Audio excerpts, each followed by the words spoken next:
parle à nos cœurs pendant ces quelques minutes. Au nom de Jésus, nous prions. Ensemble, nous disons Amen. Est-ce qu'on peut donner une bonne offrande d'acclamation à l'Éternel, notre Dieu?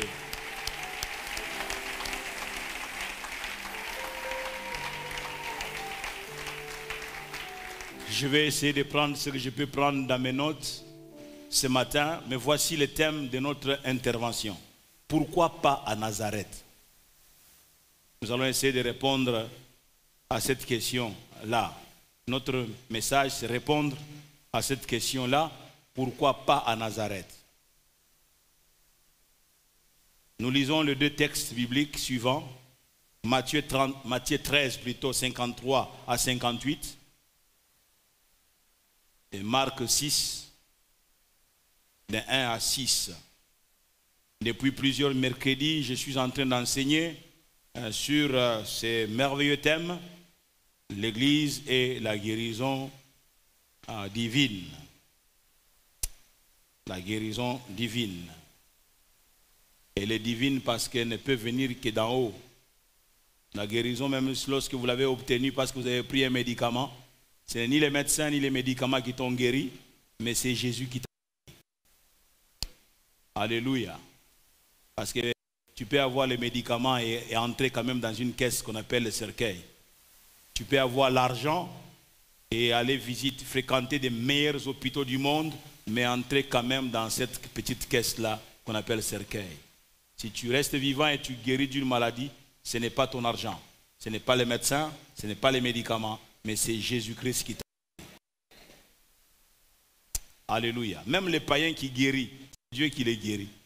Qui veut qu'ils restent encore vivants, qui ait le temps de les rencontrer avant de partir de cette terre. Alors nous lisons Matthieu 13, à partir du 53e verset.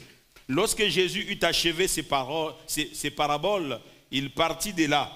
S'étant rendu dans sa patrie, il enseignait dans la synagogue, de sorte que ceux qui l'entendirent étaient étonnés et disaient: d'où lui viennent cette sagesse et ces miracles? N'est-ce pas le fils du charpentier? N'est-ce pas Marie qui est sa mère, Jacques, Joseph, Simon et Jude? Ne sont-ils pas ses frères? Et ses sœurs ne sont-elles pas toutes parmi nous? D'où lui viennent donc toutes ces choses? Verset 57. Et il était pour eux une occasion de chute. Mais Jésus leur dit: un prophète n'est méprisé que dans sa patrie et dans sa maison. Et il ne fit pas beaucoup de miracles dans ces lieux à cause de leur incrédulité. Amen. Nous prenons le deuxième texte dans Marc. Marc au chapitre 6, à partir du premier verset, nous lisons: Jésus partit de là et se rendit dans sa patrie. Ses disciples les suivirent. Quand le sabbat fut venu, il se mit à enseigner dans la synagogue.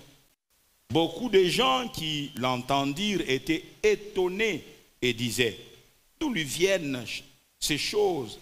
Quelle est cette sagesse qui lui a été donnée? Et comment de tels miracles se font-ils par ses mains? N'est-ce pas le charpentier, le fils de Marie, le frère de Jacques, de Jose, de Jude et de Simon? Et ses sœurs ne sont-elles pas ici parmi nous? Et il était pour eux une occasion de chute. Mais Jésus leur dit: un prophète n'est méprisé que dans sa patrie, parmi ses parents et dans sa maison. Il ne put faire là aucun miracle, si ce n'est qu'il imposa les mains à quelques malades et les guérit. Et il s'étonnait de leur incrédulité. Jésus s'étonnait de leur incrédulité. Jésus parcourait le village d'alentour en enseignant. Quelqu'un dit Amen. Nous acclamons la parole du Seigneur.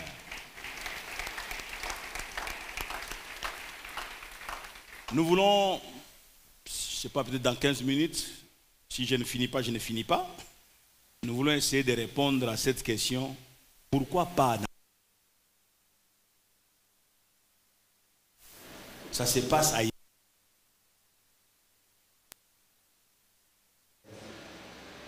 Pourquoi ça se vit ailleurs et non pas en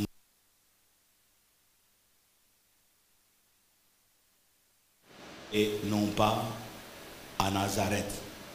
Pourquoi on le reçoit ailleurs et non pas à Nazareth? Quelle est la raison?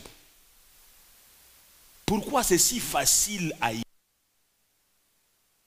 et non pas à Nazareth? Pourquoi c'est si compliqué? Pourquoi c'est si difficile à Nazareth? Pourquoi sont-ils privés de ce que les autres reçoivent? Pourquoi Nazareth ne reçoit pas ce que les autres reçoivent? Dans ce texte, les deux textes du reste que nous venons de lire, il est d'abord question de Jésus-Christ qui retourne à Nazareth. La Bible dit qu'après qu'il ait parlé au peuple avec donc donné toutes ces paraboles, il se décide de dire, je repars encore à Nazareth. Ce n'est pas la première fois qu'il retourne à Nazareth, même en passant d'abord Nazareth. Il était né ailleurs, il est venu toute sa vie, pratiquement plus de belles années donc, de sa vie, il les a passées à Nazareth. C'est là qu'il a grandi, à Nazareth. À Nazareth, il a des aînés, il a des gens de son âge, il a des parents, des gens qui ont l'âge de son père, l'âge de sa mère. À Nazareth. À Nazareth, c'est comme, au fait, c'est en famille. À Nazareth, c'est là qu'il y a des grands frères qui me comprennent mieux. À Nazareth, c'est là qu'il y a des aînés qui me comprennent mieux. À Nazareth, en fait, tous ceux qui ont l'âge de mon père, ce sont mes parents, ce sont mes pères. Tous ceux qui ont l'âge de ma mère, ce sont mes mères. À Nazareth. Vous comprenez que Nazareth doit compter énormément pour Jésus-Christ. Nazareth. Il retourne donc à Nazareth, qui se trouve être sa patrie, la ville où, comme je l'ai dit, la ville où il a grandi, où il avait aussi appris un métier. Il a appris à travailler en tant que charpentier. Parce que son papa était un charpentier. Il a appris les métiers du charpentier avant que l'heure du début du ministère ne commence. Cette visite se trouve être la dernière, selon un commentateur, se trouve être la dernière visite dans cette ville-là où il a vu grandir et exercer les métiers après, donc appris auprès de son papa. Il retourne donc à Nazareth. Jésus vient en quelque sorte proposer sa présence bienfaitrice à ceux de sa patrie. Il vient proposer sa présence bienfaitrice à ceux de sa patrie. Il vient s'offrir à eux comme un cadeau. Il vient s'offrir à eux comme un don. Il se propose à eux. Il s'offre volontiers à eux afin qu'ils puissent recevoir tous les bénéfices dus à sa présence. Tous les bénéfices dus à sa présence. Il s'offre à eux. Malheureusement, ils eurent du mal à comprendre, à saisir.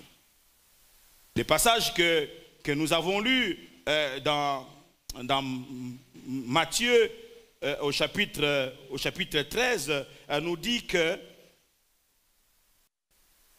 il est retourné donc après avoir annoncé toutes ces paraboles, il s'est rendu donc dans sa patrie et il est entré dans la synagogue et il enseignait.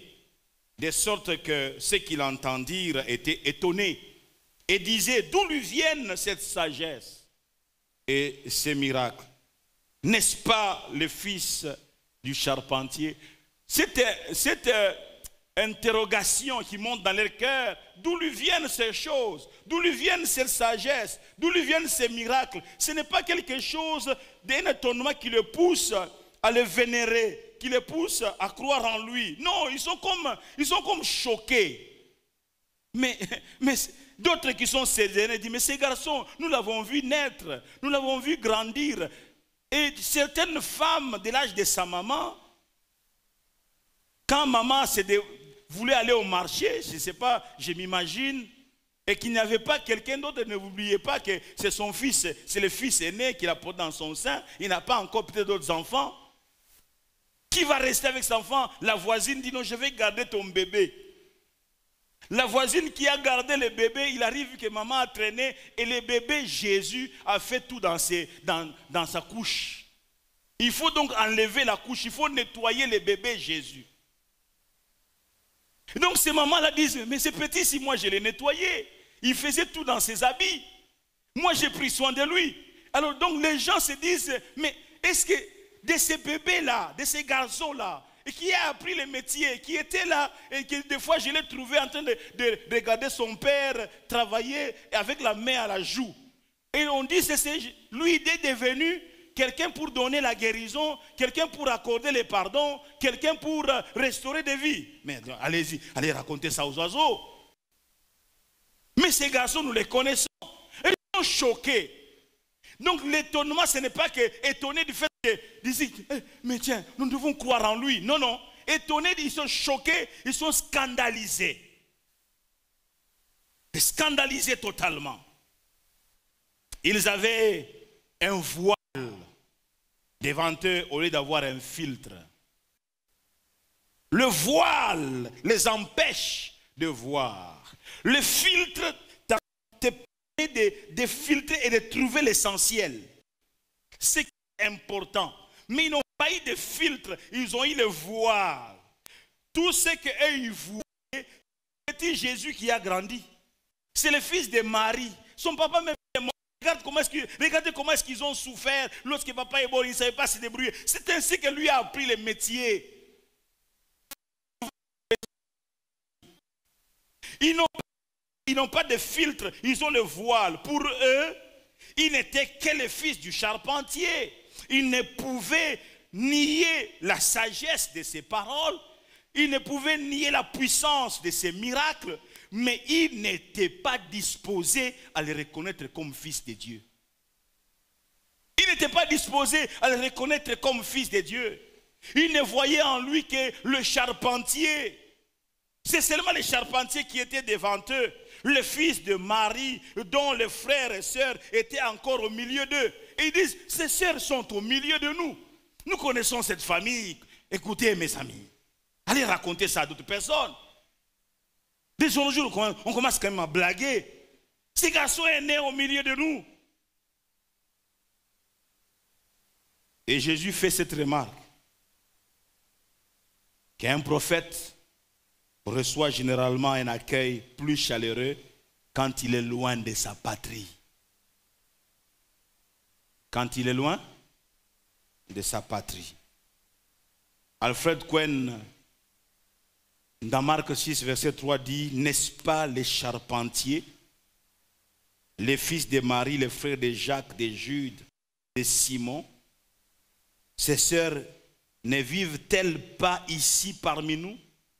Et ils ne savaient que penser, tout cela les empêchait de croire en lui. Vous vous rendez compte? Tout cela les empêchait de croire en lui. Ils sont scandalisés. Le problème de ces gens était quoi?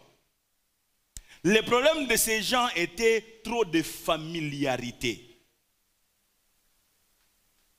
Trop de familiarité. Ils étaient trop familiers avec lui pour apprécier sa personne, voire même son ministère. C'est un garçon qui est né au milieu de nous. Ce petit était à l'école de dimanche. Oh, comment vraiment, ce petit était à l'école de dimanche. Oh, mais ce n'est pas le problème. Le problème, c'est que quand il est à la chair, là, il ne t'édifie pas. Et même toi-même, tu dis, mais d'où lui vient cette sagesse, ces petits? D'où lui vient cette intelligence? Mais, et puis après, tu es bloqué. Ah, mais ce petit était à l'école de dimanche. Là, tu me viens et dis, ah, mais d'où lui vient? Quand ce petit prie, vous sentez même, je sens même que les cheveux se dressent. Ah, mais non, c'est un petit qui est à l'école de dimanche. Oh, mais ces garçons, Quand il est venu, ce petit, à la jeunesse, nous sommes des papas à l'église. Le problème, ce n'est pas que quand il est venu, toi tu es papa à l'église et que tu es un petit à la jeunesse. Le problème, c'est de savoir, est-ce que Dieu ne passe pas par lui? Église, vous êtes avec moi ce matin? C'est ainsi que les gens passent à côté de la faveur de Dieu. C'est ainsi que les gens sèchent tout en étant à l'église. Ils sont séchés parce qu'incapable de recevoir au travers du don que Dieu place devant eux. Jésus est à Nazareth, mes amis. Plusieurs n'ont pas l'opportunité de le voir comme on le voit là. Lorsqu'il passe ailleurs, écoutez, lorsqu'il passe ailleurs, les gens le supplient en disant, est-ce que nous pouvons aller chercher dans les villages des malades, les placer seulement tout autour, et quand toi tu passes, ton ombre seulement les guérisse. Les gens ne cherchent même pas à les toucher, mais ton ombre puisse les guérir. Les gens accourent par-ci, par-là, mais à Nazareth, on les regarde comme ça. Mais c'est petit. Et le petit, il est revenu dans le quartier. Ça, c'est à Nazareth. Le petit est revenu dans les quartiers. Et ils restent avec leur misère, ils restent avec leur déboire, ils restent avec leur douleur, ils restent avec leur maladie, ils restent avec tout ça. Pourquoi? Parce que c'est le petit qui a grandi au milieu d'eux. Ils ne voient pas en eux l'envoyé de Dieu. Des fois même, une église peut commencer à se familiariser trop avec son pasteur. On veut qu'il vienne. Mais là, oh non, mais nous les connaissons. Nous connaissons Kali. Nous les connaissons. Trop de familiarité. Et même une épouse, il y a certaines épouses des pasteurs peuvent tomber dans ces pièges. Ne voir dans leur homme qui est devant eux que les maris. Qu'on voit quelquefois torse nu dans la chambre. En petite culotte. Être incapable de voir dans cet homme l'instrument de Dieu pour sa propre bénédiction. J'ai béni Dieu pour mon épouse. Car quand la saisit, elle n'hésite pas de venir vers, non pas son mari, mais vers l'homme de Dieu. Pour recevoir la grâce qu'elle doit pouvoir recevoir. Ils avaient Jésus à Nazareth. Et la Bible dit qu'il n'a pas pu faire là beaucoup de miracles. Pourquoi? L'incrédulité. Il le recevait toujours comme un charpentier. Alors que partout ailleurs, on le reçoit comme prophète. Partout ailleurs, on le reçoit comme le faiseur de miracles. Partout ailleurs, on le reçoit comme le guérisseur. Partout ailleurs, on le reçoit comme celui qui pardonne le péché, celui qui restaure le cœur. Partout ailleurs, ils entendent le témoignage de Marie de Magdala, de laquelle étaient sortis 7 démons. Partout ailleurs, on apprend que cette femme qui était déséquilibrée, désorientée, a été réparée, restaurée. Partout ailleurs, on reçoit de cette manière Jésus-Christ, mais à Nazareth, l'on dit, c'est le petit qui a grandi au milieu de nous.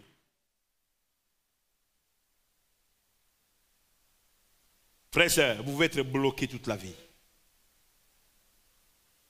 Vous pouvez être bloqué. Non pas parce que... En fait, à Nazareth, on faisait passer de Jésus-Christ d'impuissant, d'incapable.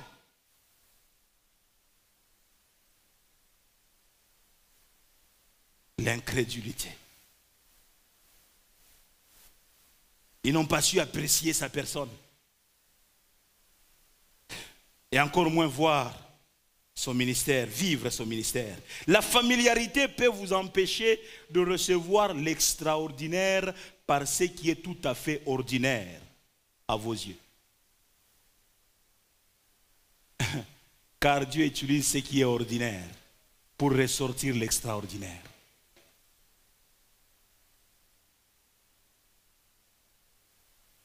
Leur attitude incrédule fit un obstacle à vivre et à recevoir les miracles dans leur vie. Le verset 58 dit, il ne fit pas beaucoup de miracles dans ces lieux. Quand je parle du verset 58, vous comprenez que nous sommes dans Matthieu.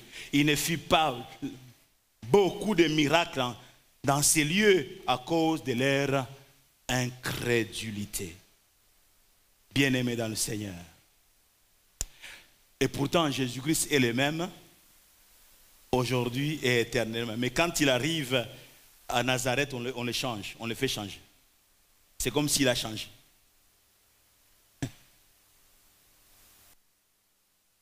et vu naître.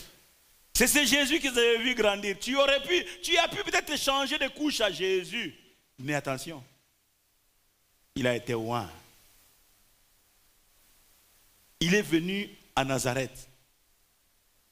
C'est là que Jésus-Christ, si j'ai bonne mémoire, dans Luc 4, c'est là que Jésus, quand il revient de la tentation, poussé par l'Esprit, rempli de l'Esprit de Dieu, revient à Nazareth, entre dans une des synagogues, on lui tend les livres d'Ésaïe, et il va lire dans cet endroit, nous sommes exactement dans Ésaïe 61, il va lire cet endroit en disant que l'Esprit du Seigneur est sur moi, car il m'a oint pour annoncer la bonne nouvelle aux pauvres, pour accorder la délivrance aux captifs et guérir tous ceux qui, ainsi de suite. Et puis après avoir lu ce livre, il dit que cette parole de l'Écriture s'est accomplie et il va s'asseoir. Comme pour dire, désormais, je ne suis pas le petit Jésus que vous avez connu ici.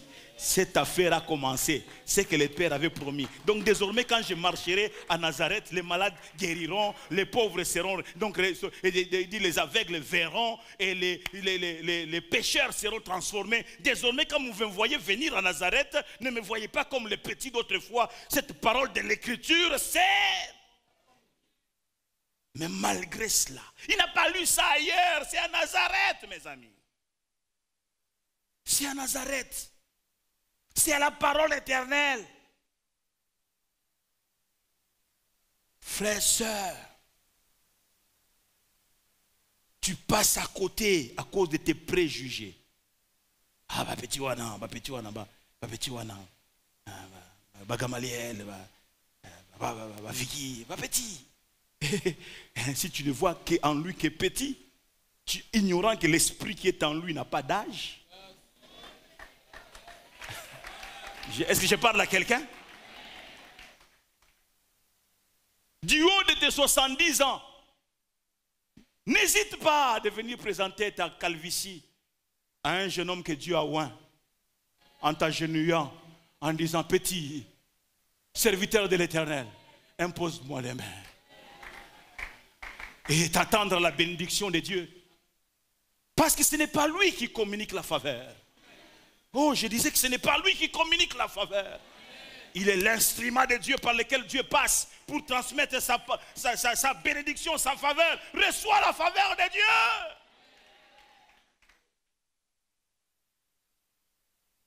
Pourquoi pas Nazareth? Qu'est-ce qui s'est passé, Nazareth? Que tu sois privé de la grâce. Qu'est-ce qui s'est passé?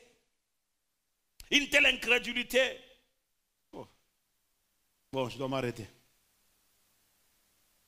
J'aimerais simplement au moins dire ceci. Ses amis n'ont pas su tout simplement reconnaître les merveilleux dons que Dieu les avait faits dans la personne de celui qui a grandi parmi eux.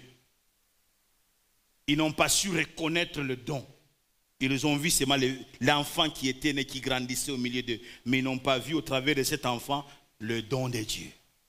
Si tu connaissais les dons de Dieu, il a dit ça à cette femme, de Jean 4. Si tu connaissais les dons de Dieu, qui est celui qui te demande de l'eau, tu lui aurais toi-même demandé de l'eau la première. Et il t'aurait donné de l'eau. Et l'eau que je te donnerai deviendra en toi une source qui jaillira jusque dans la vie. Si tu connaissais les dons de Dieu, ta vie serait transformée depuis très longtemps.